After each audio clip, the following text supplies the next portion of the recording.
Okay, so welcome to Harriet's Motorhome, and I'm Paul.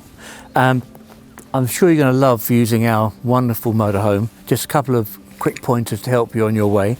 Firstly, the keys, straightforward key set, and you can unlock and you get 2 beeps and lock it 1. And that bleep denotes that the tracker is in action, and so we know where you are anywhere in the world. Okay, so that's the very basics. Let's go round the vehicle. We can show you certain parts that you should be aware of. Okay, so it's a diesel vehicle, and diesel is filled up using the filler there, which I'm sure you'll be very familiar with, and that should come back after your hire full, please, if you don't mind.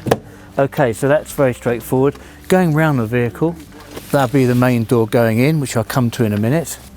The next important aspect of this is this outlet here. This is the gas outlet for the boiler, which keeps you hot and the water hot. So when that is on, this window must be closed.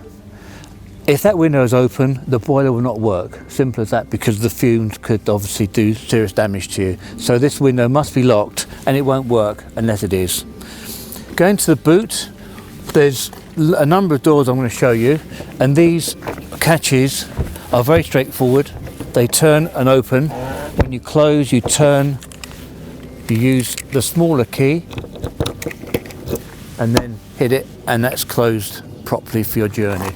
Make sure all of the catches are in a lock position before you embark on your journey. The boot is cavernous, to put it mildly. Plenty of space there to get all your luggage and what you might need in there. At the moment, we've got a picnic table.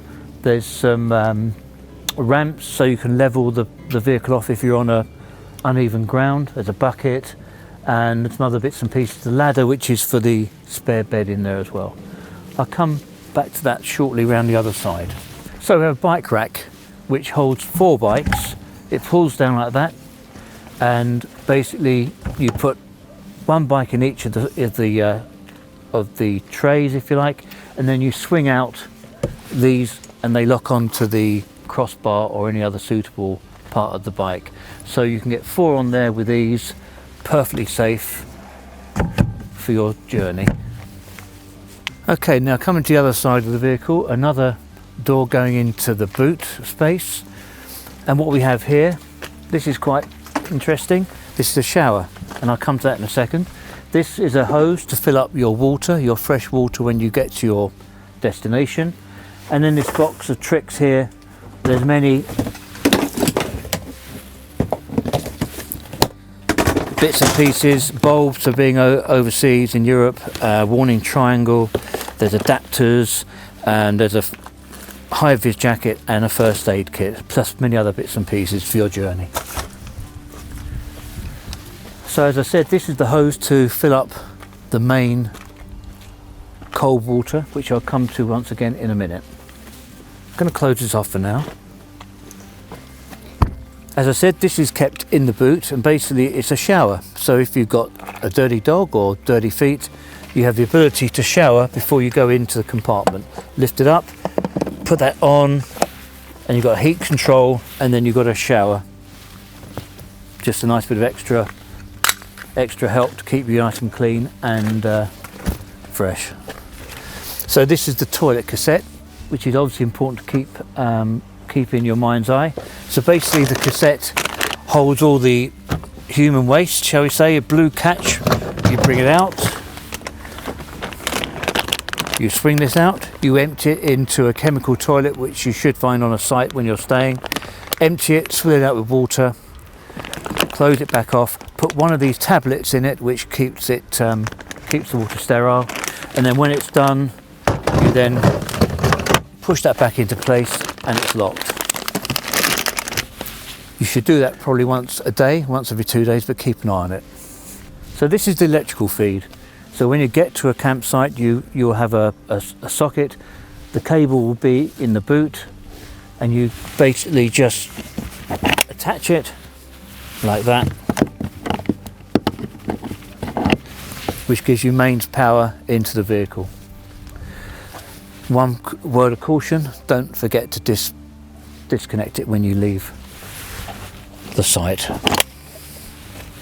In here we've got the LPG. We don't have Cala gas.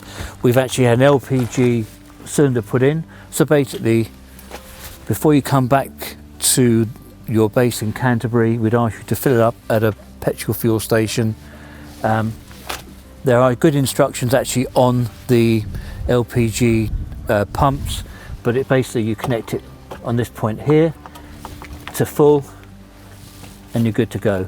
It can be used overseas, and there are a number of adapters in the boot which enable you to change the nozzle when you're actually filling it up. Please make sure, using the yellow turn knob there, make sure it's turned off when you're travelling. It's currently on, that's currently on, and clockwise turns it off. Please make sure you turn it off before embarking on your journey. So as to ensure that you're legal when travelling, could you please try and make sure that you travel with about maximum 33% capacity of fresh water. That's to ensure that you don't go over the weight for the vehicle for the licence that you're driving it on. One other small device here, which is basically this handle. We pull it out and that enables the grey water to escape. So the water from the shower and the water from the sink can just come out and run out. So make sure that's closed off when you're travelling, and it's pulled out when you're actually stationary, and that water will just disperse. So finally, this is the cold water fill. Take off the blue cap.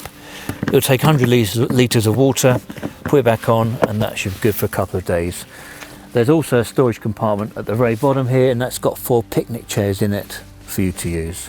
If you just be aware that there's 2 main keys. This key is for the cab, if you like, and the actual motorised part of the motorhome, and the smaller key is for all the locks and the doors on the residential part of the motorhome.